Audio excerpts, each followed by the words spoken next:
오늘 우리에게 주시는 하나님의 말씀은 구약성경 욥기 13장 20절에서 28절까지의 말씀입니다. 구약성경 773페이지 욥기 13장 20절에서 28절까지 제가 한 절 여러분 한 절 교독하겠습니다. 오직 내게 이 두 가지 일을 행하지 마옵소서. 그리하시면 내가 주의 얼굴을 피하여 숨지 아니하오리니. 주의 손을 내게 대지 마시오며 주의 위엄으로 나를 두렵게 하지 마실 것이니이다. 그리하시고 주는 나를 부르소서. 내가 대답하리이다. 혹 내가 말씀하게 하옵시고 주는 내게 대답하옵소서. 나의 죄악이 얼마나 많으니까 나의 허물과 죄를 내게 알게 하옵소서. 주께서 어찌하여 얼굴을 가리시고 나를 주의 원수로 여기시나이까. 주께서 어찌하여 날리는 낙엽을 놀라게 하시며 마른 건물을 뒤쫓으시나이까. 주께서 나를 대적하사 괴로운 일들을 기록하시며 내가 젊었을 때에 지은 죄를 내가 받게 하시오며 내 발을 사고에 세우시며 나의 모든 길을 살피사 내 발자취를 점검하시나이다. 28절 다같이 나는 썩은 물건의 낡아짐 같으며 좀먹은 의복 같으니이다. 아멘. 우리는 지금 가을철을 지내고 있습니다. 기상예보에 의하면 오늘과 내일은 이례적으로 기온이 급상승해서 90도까지 올라간다고 합니다. 그렇지만 2, 3일 지나게 되면 평년 기온으로 내려갈 것이고 다음 주가 되게 되면 기온이 더 내려가서 50도, 60도대에 머무르게 될 것이다 예보하고 있습니다. 참으로 깊어가는 가을의 날씨를 실감하게 될 것입니다. 여러분, 가을을 가리켜 흔히 열매의 계절이다, 또한 사색의 계절이다 라고 말을 합니다.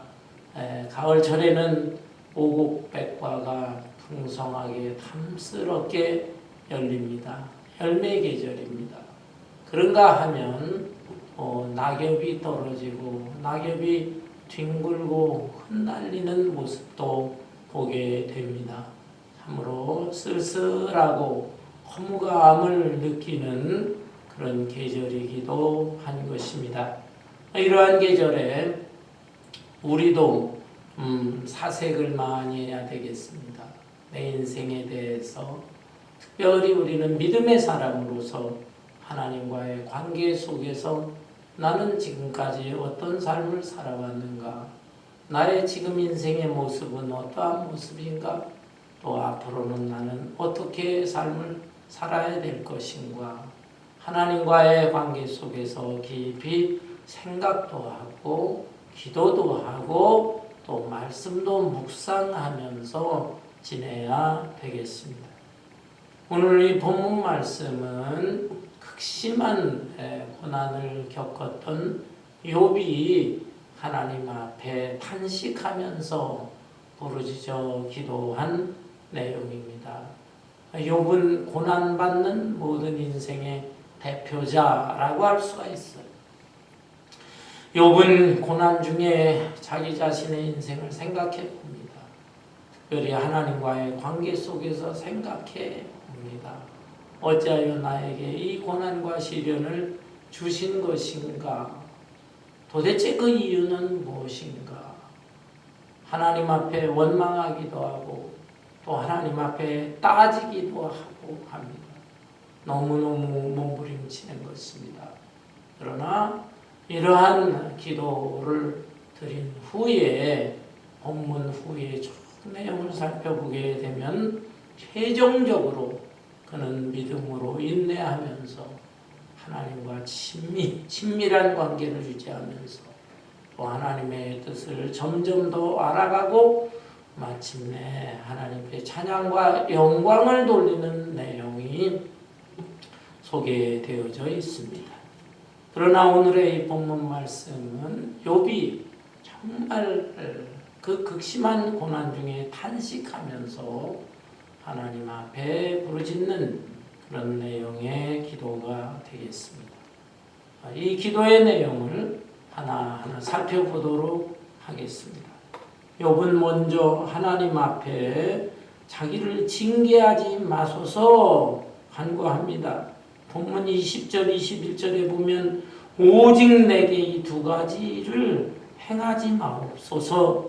그리하시면 내가 주의 얼굴을 피하여 숨지 아니하오리니 곧 주의 손을 내게 대지 마시오며 주의 위엄으로 나를 두렵게 하지 마실 것이니이다. 하나님 앞에 두 가지를 행하지 마소서라고 부르짖고 있습니다. 그런데 그 두 가지 일이 무엇입니까? 하나는 주의 손을 내게 대지 마시고 또 주께서 나를 두렵게 하지 마소서라고 하는 간구의 내용이에요. 이 두 가지는 하나로 묶어서 생각한다면 하나님이여 나를 징계하지 마소서, 하나님이여 나를 매로 치지 마소서, 견디기 힘드나이다 라고 하는 기도입니다. 여러분, 욥이라고 하는 사람은 어떤 사람인가요? 욥은 욥기 1장 1절에 보면은 우스 땅에 거하는 사람이었다라고 했습니다. 우스 땅, 이 우스 땅은 이스라엘이 아니에요. 에돔 지역이에요. 에돔 지역. 이방인입니다. 이방인이고 또 이 사람은 언제 사람이냐라고 하면은 성경을 연구해 보면은 BC 2000년경, 지금으로부터 4000여 년 전에 아브람 시대, 동일한 시대였던 것입니다. 그 옛날이고 또 이방 땅에 거주한 사람이었지만은 이 사람은 하나님을 알고 있었습니다. 하나님을 아주 신실하게 섬겼던 사람이었는데 이 사람에게 엄청난 인간으로 견딜 수 없는 고난이 닥치게 되었습니다. 우선 어느 날 종들이 자신의 짐승 떼를 이끌고 들판에 나가 먹이를 먹이고 있었는데 이방 족속들이 쳐들어와서 이 종들을 죽이고 또 짐승들을 약탈해 갔습니다. 이것은 재물에 대한 시험이라고 볼 수가 있습니다. 그 옛날에 종들, 노비들은 재물에 속했고 또한 짐승떼들도 재물에 속했는데 하루아침에 어마어마한 재물을 다 잃어버리게 되었습니다. 그런가 하면 자식들도 잃어버렸어요. 욥에게 7남 3녀 10남매가 있었는데 10남매가 어느 날 생일 잔치에 함께 잔치에 참여했는데 그 태풍이 불어서 집이 무너지는 바람에 한꺼번에 자식들이 다 죽고 말았습니다. 여러분, 자식 중에 한 자식이라도 부모보다 먼저 떠나면 평생 그것을 가슴에 묻는다고 했습니다. 그 슬픔을 견디기 어려운 것이에요. 그런데 이 욥의 경우는 한 자식이 아닙니다. 7남 3녀 10남매가 한꺼번에 몰살을 당했습니다. 견디기 어려운 고통 아니겠어요? 인간으로 이것을 어떻게 극복할 수 있겠습니까? 그런데 이제는 아내마저 떠나게 됩니다. 아내가 하는 말이 당신이 신실하게 하나님을 잘 믿는다고 하는데 그런데 어찌 우리 가정에 이런 고난이 있을 수 있단 말인가? 당신이 믿는 하나님이 정말로 살아계시는가? 살아계시다면은 그 하나님을 원망하라 라고 하면서 이 욥을 떠나게 됩니다. 재물이 귀합니다. 자식들도 귀합니다. 그런데 이런 것들을 다 잃어버릴지라도 그래도 인생의 동반자라고 하는 사람이 옆에서 서로 위로하고 격려한다면 그나마 그 아픔과 고통을 조금씩이라도 극복해 나갈 수가 있는 것이죠. 그런데 그 인생의 동반자 아내마저 자기를 원망하고 하나님을 원망하고 떠나버리게 되었습니다. 이제 욥은 자기 자신 혼자 남았습니다.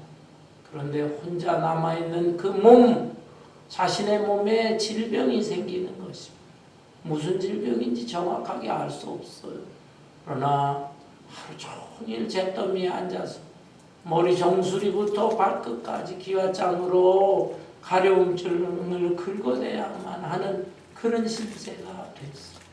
건강마저도 잃어버렸어요. 건강마저. 이렇게 된 이 욥에 대한 소문이 멀리 퍼지게 되었습니다.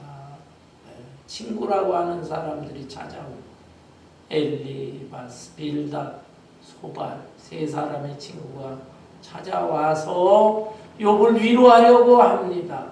처음에는 아무 말을 하지 않았지만 시간이 지나면서 이제 욥에게 말합니다. 내가 무엇인가 하나님 앞에 죄 지은 게 있을 거야. 그 죄를 졌기 때문에 하나님 앞에 보통 사람들이 당하지 않는 이 엄청난 형벌을 받는 거 아니겠느냐. 그 죄를 찾아내서 회개하여라. 참 위로한다고 왔는데 위로는커녕 욥에게 더 큰 상처를 주는 것입니다. 욥을 아예 큰 죄를 지은 사람 취급하는 거예요. 이건 명예를 잃어버린 거예요. 명예를 잃어버린. 욥은 이렇게 재물도 잃어버리고 자식도 잃어버리고 아내도 잃어버리고 건강도 잃어버리고 명예도 잃어버린 사람이 되었습니다. 이런 형편과 처지가 되었을 때 어떻게 인간으로서 이 슬픔과 괴로움을 극복할 수 있겠습니까? 욥은 그래서 오늘 본문 말씀에 자신의 처지를 한탄하고 하나님과의 관계 속에서 하나님 정말 살아계시다면 어찌 이룰 수가 있습니까? 라고 탄식하면서 하나님께 기도한 것입니다. 그 가운데 하나님이요, 나에게 손을 대지 마세요. 나를 두렵게 하지 마세요. 왜 나에게 이렇게 징계를 주는 것입니까? 나에게 왜 이렇게 엄청난 매로 치시는 것입니까? 한탄하면서 기도하는 것이죠. 여러분, 이 고난의 원인이라는 게 도대체 무엇인가? 우리는 정확하게 알 수 없습니다. 고난은 신비로운 문제인 것 같아요. 지난주에도 제가 설교를 했습니다. 고난의 원인이 무엇인가? 고난은 죄로 인해서 당하는 고난도 있습니다.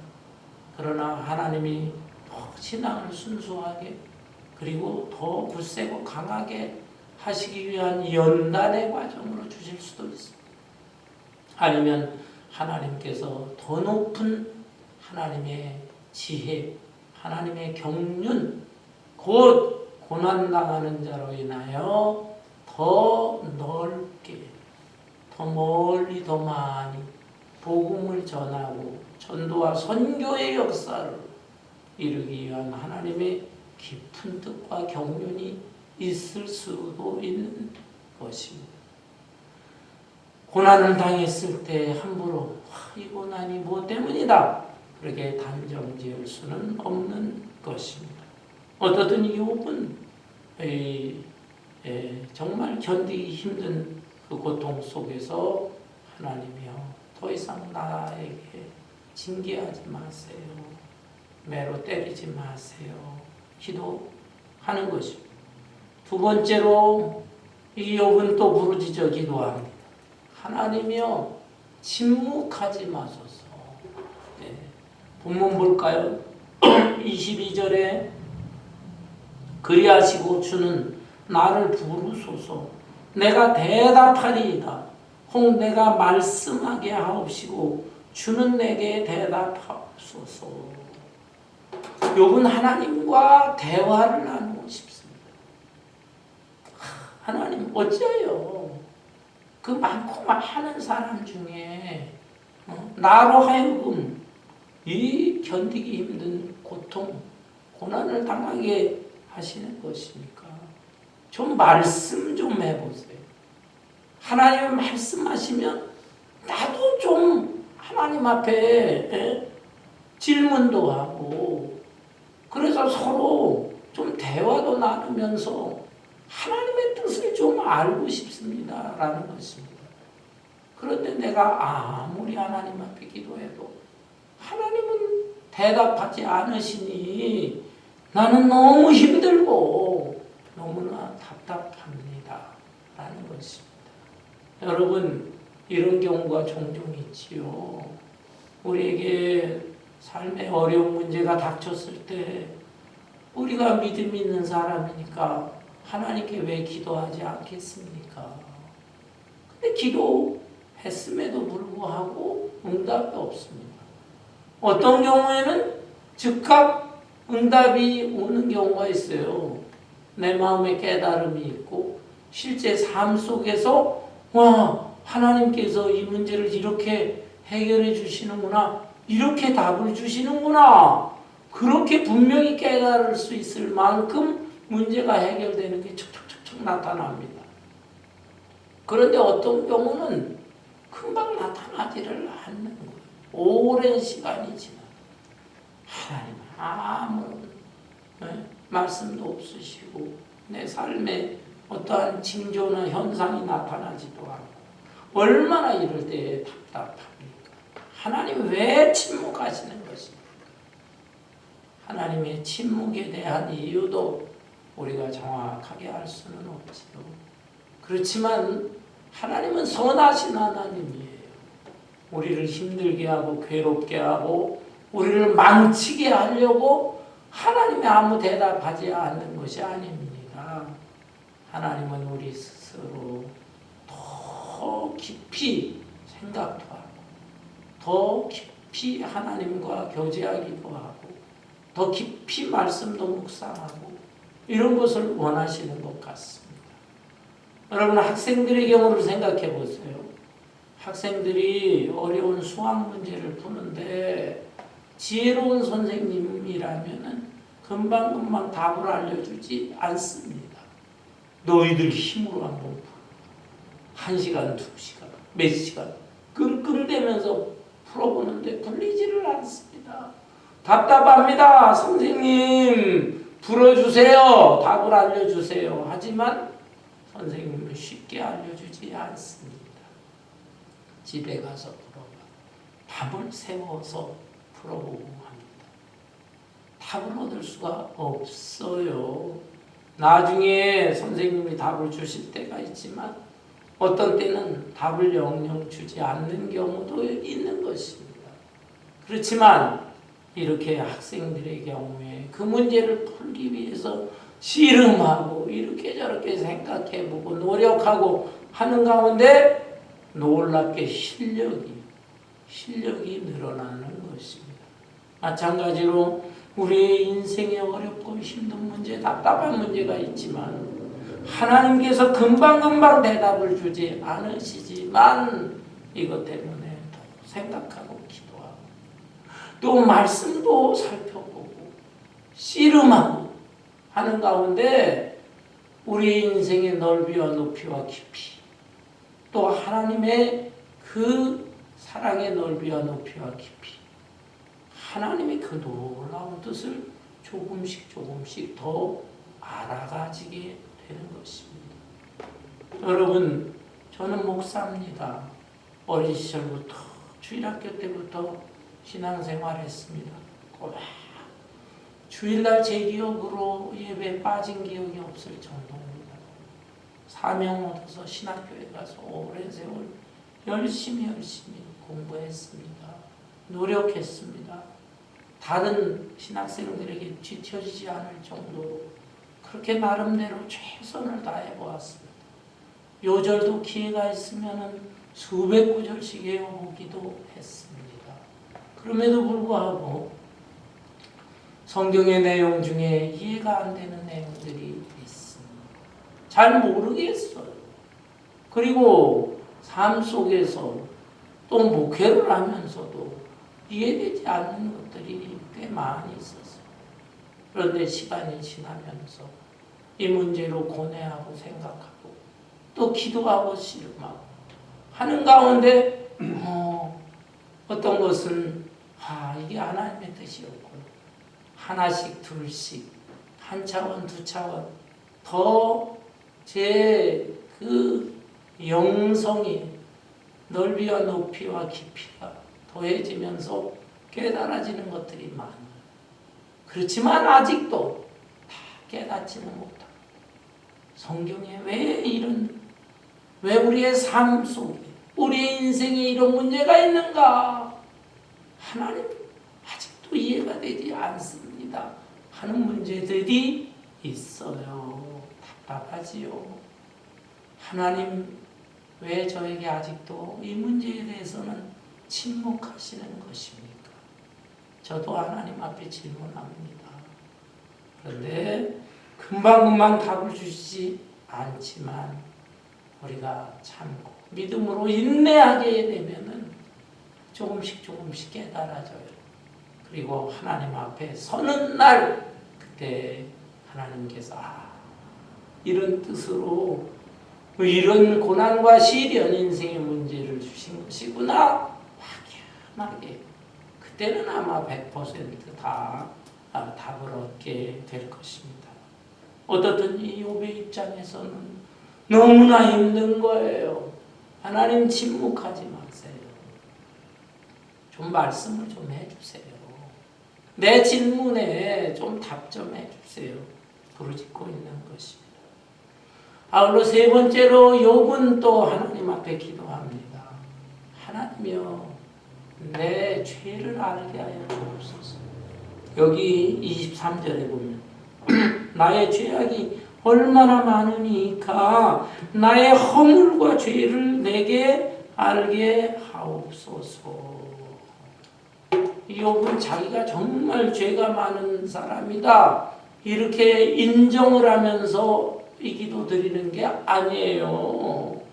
지금 도대체 내가 무슨 죄를 졌다고 나에게 이 엄청난 고난과 시련을 주시는 것입니까? 내가 다른 사람에 비해서 도대체 무슨 죄를 얼마나 졌습니까? 욥기 1장에 보면은 동방의 의인이다 그랬어요. 다른 사람에 비교할 때 정말 경건한 사람이에요. 신실한 믿음의 사람이에요. 자기 자녀들 하나하나를 놓고 그 자녀를 대신해서 자기가 자녀의 이름으로 제단을 쌓기도 한 사람이에요. 이런 정도의 사람이에요. 그런데 도대체 왜 일반 평범한 사람들이 당하지 않는 이 엄청난 고난과 시련과 고통을 겪게 하시는 것입니까? 내가 완전한 사람은 아닙니다.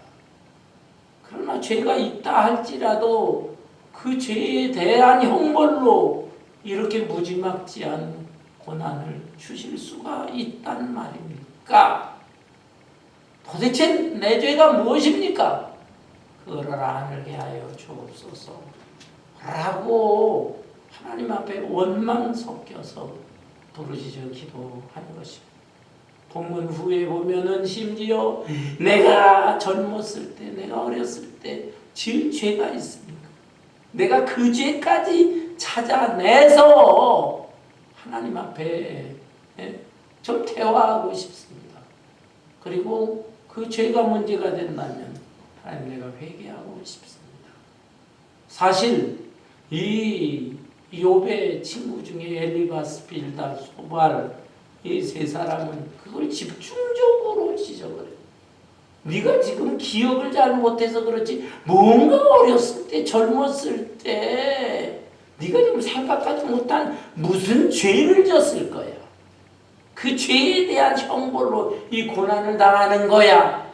계속해서 지적했거든요. 그때마다 이 욥은 마음의 상처를 받고 아니다, 그럴 리는 없다. 내가 죄를 졌다고 그래서 무슨 죄를 얼마나 졌단 말이냐라고 했지만, 그러나 욥도 죄에 대한 형벌입니까? 반문하면서 자기 자신을 지금 성찰도 해보는 것입니다. 정말 내가 기억 속에 없는 큰 죄를 범했나. 여러분, 고난을 당할 때 자기 자신을 반성해보고 성찰해본다는 거, 그것은 매우 필요합니다. 중요합니다. 그만큼 내가 영적으로 순수해지고 또 죄를 토해내서 회개하면서 순수해지면서 성숙한 믿음의 사람이 될 수가 있기 때문인 것이죠. 그러나 우리 믿음의 사람은 이 죄책감에 너무 시달려서는 안 되는 거예요. 왜 그렇습니까? 하나님의 자녀에 대해서는 하나님께서 용서해 주시거든요. 특별히 우리 예수 그리스도를 통해 예수님이 십자가에 달려 피 흘려 죽으셨는데 그 예수님의 그 공로, 그 은혜로 우리는 우리의 죄가 대신 예수님에게 전가되었기 때문에 하나님이 우리를 죄인으로 보시지 않는다. 죄인이지만 회개한 죄인에 대해서는 죄인으로 보시지 않고 의인으로 칭해 주십니다. 이 기독교의 굉장히 중요한 칭의의 교리 아닙니까? 죄인이지만 죄인으로 인정하지 않고 하나님은 의인으로 칭해 주신다. 그래서 우리가 하나님의 자녀요, 빛 대신 거룩하신 하나님 앞에 당당하게 설 수가 있게 된 것이다. 이런 사람으로서 너무 그렇게 죄책감에만 시달려서는 안 돼요. 중심으로 회개하고 하나님의 용서를 받았다고 하면 그 용서받은 자의 마음에 자유와 평안함이 있어야 되는 것입니다. 그런데 욥은 얼마나 그 고난이 큰지 또 친구들이라고 이런 말을 하니까 자기 자신도 이 죄책감에서 지금 벗어나지를 못하는 것 같습니다. 그리고 이 죄책감이 심지어 우울증으로 나타나는 것. 우울증 환자의 증세를 보이고 있습니다. 여기 24절에 보니까 주께서 어찌하여 얼굴을 가리시고 나를 주의 원수로 여기시나이까. 아니, 욥이 그렇게 하나님을 신실하게 섬기는데 이제는 내가 하나님 앞에 버림받았나 보다. 하나님이여 왜 나를 원수처럼 여기시나이까. 이건 좀 정도가 지나치게 된 것 같아요. 욥이 엄청난 절망과 낙심에 빠져 있어. 우울증 환자들의 경우가 이러거든요. 이 세상에 아무도 없고 나 혼자고 나 혼자 이런 모습으로 살아서는 뭐해. 내 인생 괜히 태어났어. 이 세상에서 뭐 1년, 2년, 몇 년 더 살아본들 무슨 재미가 있을까? 차라리 지금 죽는 게 나아. 뭐 이런 식으로 생각합니다. 젊은 사람들도 이렇게 생각하는, 이게 우울증의 아주 큰 그 증세거든요. 욥이 지금 그런 증세를 보이고 있습니다. 주여 나를 왜 원수로 여기니까. 심지어 25절 주께서 어찌하여 날리는 낙엽을 놀라게 하시며 마른 건물을 뒤쫓으시나이까. 자기를 흩날리는 낙엽에 비유를 하기도 합니다. 여러분, 나뭇 잎사귀, 푸른 잎사귀를 보면 얼마나 기분이 좋아집니까? 싱싱하잖아요. 생명력이 있어요. 그 잎사귀를 보면은 절로 미소가 나요. 나도 생명의 기운이 생겨나는 것 같습니다. 푸른 잎사귀. 그런가 하면 가을철에 단풍 잎사귀도 보기 좋잖아요. 노랗게 물들고 빨갛게 물들고 너무 아름답습니다. 그렇지만 낙엽은 초라합니다. 그 나뭇가지에 매달렸다 떨어지는 낙엽, 그리고 바닥에 떨어져서 뒹굴고 바람이 불어서 멀리 이리저리 흩날리는 그 낙엽을 볼 때에 참 초라하기도 하고 허무하기도 하고 이런 생각이 들잖아요. 지금 욥은 자기 자신을 가리켜 날리는 낙엽의 비유를 합니다. 나는 낙엽 인생입니다. 낙엽 인생. 그런가 하면은 자기 자신을 가리켜 마른 건물로 비유합니다. 마른 건물, 생명이 없어요. 죽어 있는 거예요. 그리고 바람에 이리저리 의미 없이 흩날리는 마른 건물에 불과합니다. 저는 죽은 자와 같은 존재입니다. 살아있다고는 하나 산 목숨이 아닙니다. 저는 죽은 자입니다. 마른 건물 같은 그런 정말 초라하고 의미 없는 존재에 불과합니다. 이렇게 자신의 마음을 고백하고 토로하고 있습니다.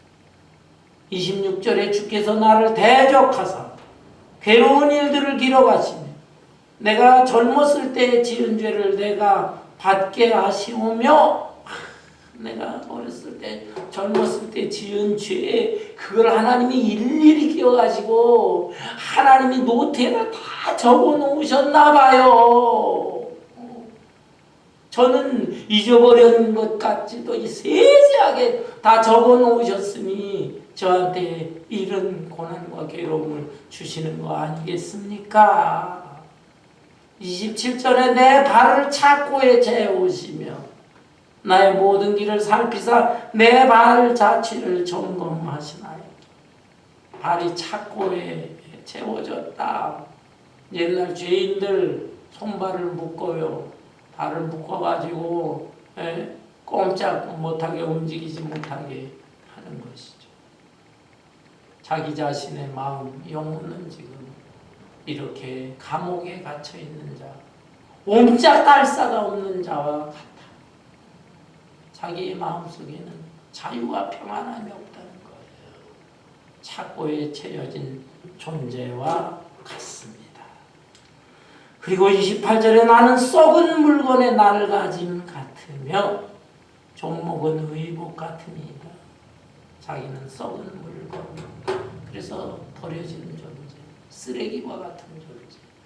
그리고 옷이 낡아 헤어져서 버려지는 의복 같은 존재에 불과합니다. 자, 정말 심각한 우울증 환자가 됐어요. 자기를 날리는 낙엽에 마른 건물에 착고에 채워진 죄수의 모습, 그러면서 쓰레기 같은 물건, 버려진 옷 같은 그런 존재에 불과합니다. 나는 이런 존재가 되었습니다. 얼마나 안타깝습니까? 욕으로서 너무너무 그 신앙이 좋은 사람인데도 이 어마어마한 고통을 받으니까요. 이렇게까지 다운이 되는 것입니다. 여러분, 믿음을 가리켜서 흔히 온도계에 비유를 하기도 합니다.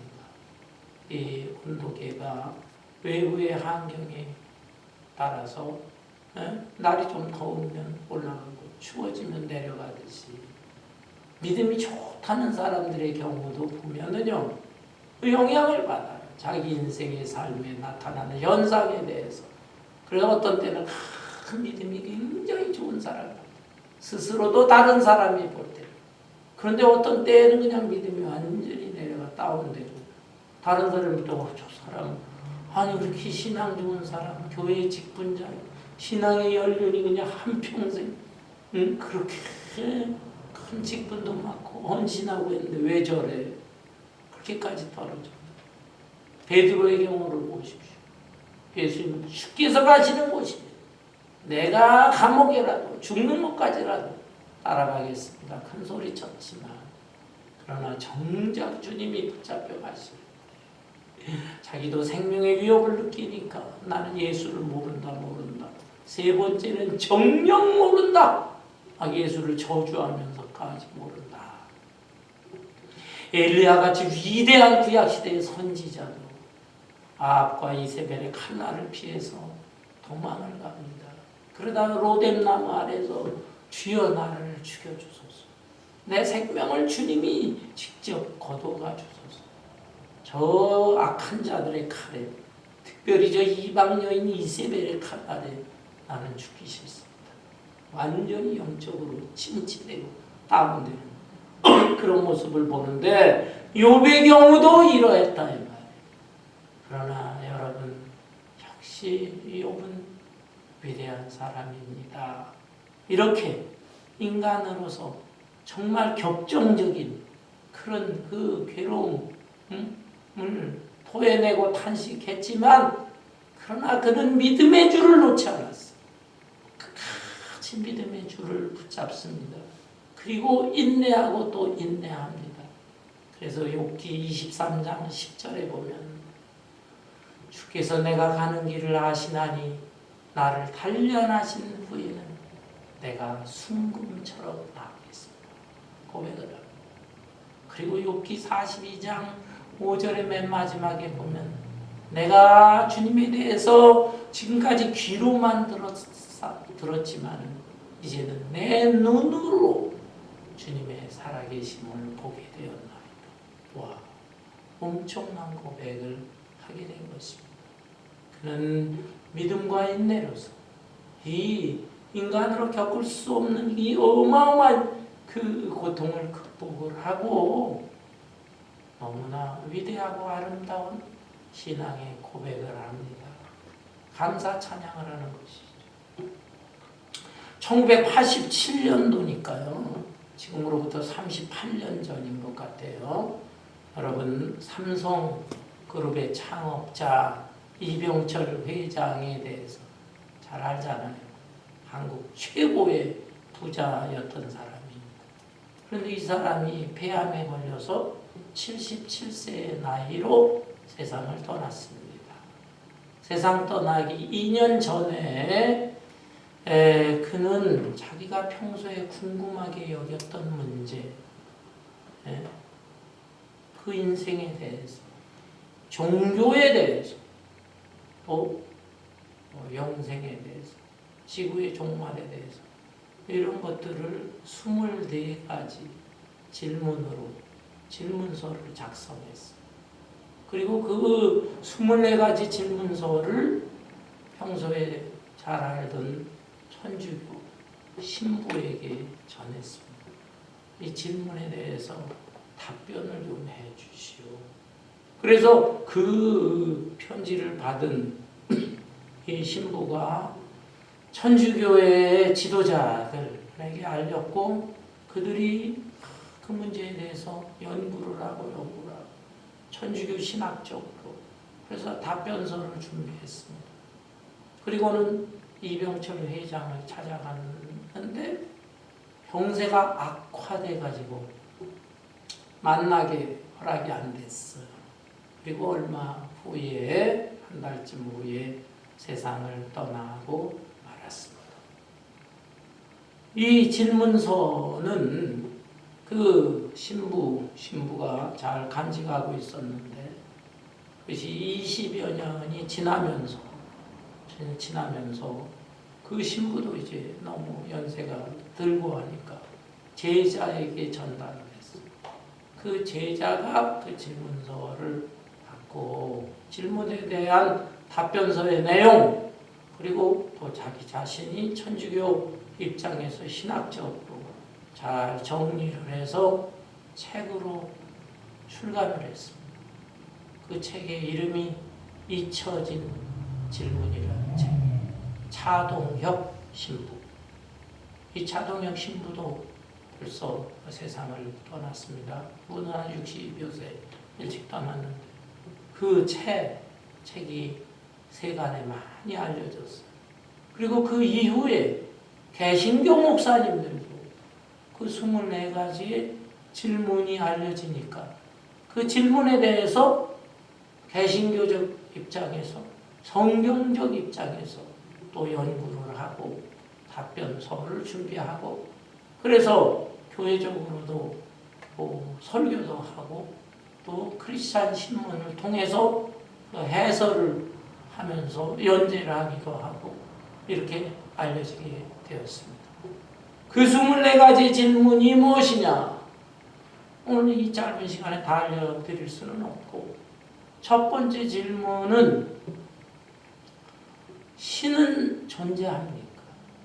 신이 정말로 존재한다면 왜 신은 자기 자신을 스스로 인간들에게 나타내 주지를 않는 것입니까? 라는 질문이에요. 그리고 또 중간에 질문을 보면은 종교가 없는 사람들, 그리고 종교가 있어도 기독교가 아닌 타 종교를 가진 사람일지라도 착하게 살면은 구원을 받을 수 있는 거 아닙니까? 그런 질문이에요. 또한 자신이 볼 때 신앙이 없는 사람들도 너무나 이 땅에서 잘 살고, 또 심지어는 악한 사람들일지라도 부귀영화를 누리면서 사는데 그 이유는 도대체 무엇 때문입니까? 라고 하는 질문. 그리고 제일 마지막 질문은 지구의 종말은 분명히 있는 것입니까? 라는 질문입니다. 이병철 회장, 이 사람은 한평생 그냥 돈 버는 데만 혈안이 되었던 사람이 아니었습니다. 사업에도 열심히 했지만 그러나 인생의 근본적인 문제, 궁극적인 문제, 이 세상에 있는 이 복잡한 여러 가지 문제에 대해서 늘 의문점을 갖고 궁금하게 여겼던 사람이에요. 굉장히 생각이 많고 사색을 했던 사람이었습니다. 다만 안타까운 것은 죽기 전에 이 답변을 듣지 못하고 세상을 떠난 것이 안타까운 것입니다. 사랑하는 성도 여러분, 본문에 나오는 욥이라고 하는 사람, 이 사람은 이렇게 자기가 당하는 고통, 괴로움에 대해서 몸부림치면서 하나님께 질문하고 하나님의 답을 들어보려고 또 몸부림치고 생각해보고 사색도 해보고 또 기도하고 생각하고 이런 사람이었습니다. 그러면서도 믿음의 줄을 꼭 붙잡고 그래서 정말 높은 수준의 신앙인이 되었고 하나님의 뜻을 점점 더 확연히 알게 되었고, 그래서 하나님이 이런 과정을 통해서 나로 하여금 더 귀한 신앙인이 되게 하고 하나님의 백성으로서의 사명을 감당케 하시는 깨달았던 것 같습니다.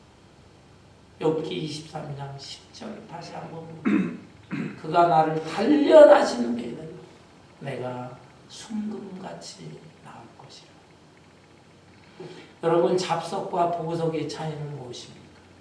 처음에 잡석이나 보석이나 산에서 캐날 때는 별 차이가 없어. 그런데 캐내고 망치로 두드리고 끌로 쪼아대고 또 두드리고 쪼아대고 할 때에 이 잡석이라고 하는 것은 다 부서져 버려요. 무가치한 돌로 남든지 아니면 돌가루로 다 흩어져 버리는 거죠. 그러나 보석은 어떻습니까? 망치로도 맞고 끌로 쪼이고 다듬어지고 할 때 영롱하고 찬란한 보석으로 빛을 발하게 되는 것입니다. 여러분, 가을철입니다. 우리가 평소에도 신앙에 대해, 인생에 대해 하나님과의 관계 속에서 여러 가지 문제 생각하고 기도하고 해왔겠지만 어느 때보다도 이 깊어가는 가을, 사색의 계절, 열매의 계절에 하나님과 깊이 내 인생을 생각하고 이 세상의 여러 가지 문제에 대해서 생각해보고 또 천국과 지옥에 대해서도 생각을 해보고 하는 가운데 여러분의 신앙의 수준이 한 차원 두 차원 더 높아지면서 하나님 나라의 아름답고 거룩한 백성으로서 하나님께 영광을 돌리고 아름다운 믿음의 승리자로 살아갈 수 있기를 주님의 이름으로 축원합니다. 아멘. 찬송